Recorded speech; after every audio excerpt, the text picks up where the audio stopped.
been watching a lot of videos on YouTube about hot water recirculation systems. Some people have timers, extra pumps,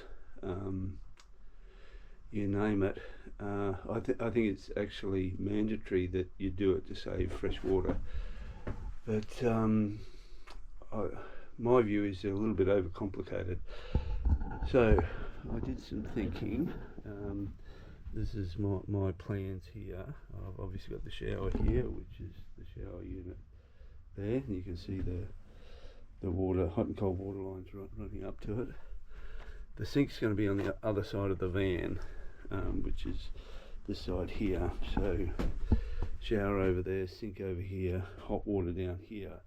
So my concern is turn on the shower, long way for the hot water to go to clear it out, and start running, so you're going to waste everything in the line there.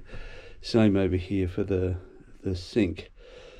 So what I'm considering doing is tapping in to the hot water up here on the shower, teeing off there, coming back along here.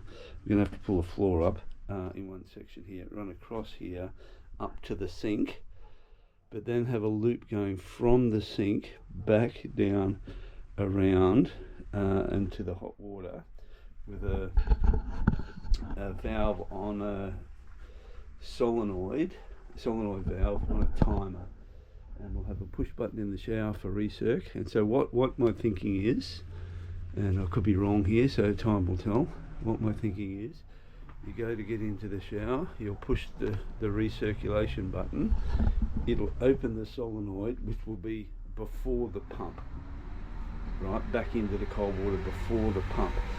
So that'll relieve the pressure in the pump line. The pump will start, no taps open obviously at this point, and the hot water will run up there, through the tee, past the shower, back down, up to the sink, past the sink, back down, back to the cold water supply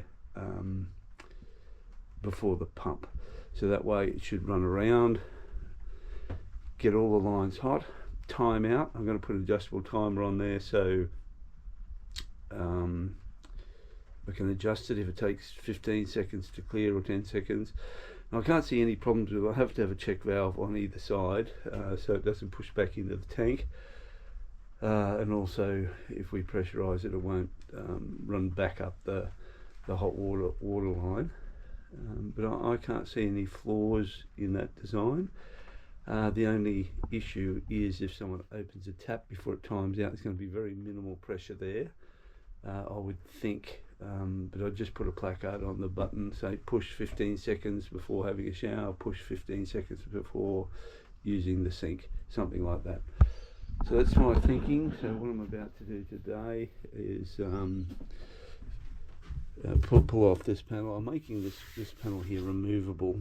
There's going to be a small hanging cupboard here, but I'm making this removable, so at any point in the van's life, if there's a leak at the shower here, we can pull this panel off and get to the fittings. But the first thing is I'm going to pull this section of floor out. You can just see the join running along there. The second joint is just under the hot water system there. You can just see it running along there. So I'm going to pull that out. I have to glue this anyway because it's not fixed yet. So I'll pull that support under the hot water system out, remove this panel, and I'm going to run a bit of conduit under here up to drill a hole in and up there, so I can run the hot water to the sink and the return line. A bit worried that I'm actually extending the length. I would like to come across this side, so when it comes back to the sink it's just coming here, but I'm going to have to come all the way back here because I just don't think there's enough room. You can see under there, the only room I would have to run the hot water is in this little gap here, and I just don't think there's enough, but when I get it up there may be enough room, so I'll have a look at that. And that'll also give me the opportunity to pull some extra wires from one left to right if need be. So that's about it. We've got this is the hot water, the Fogarty hot water controller here. For the hot water, I've run the wires down for that. Basically there, but this is my thinking. Pump on, solenoid will open 15 seconds.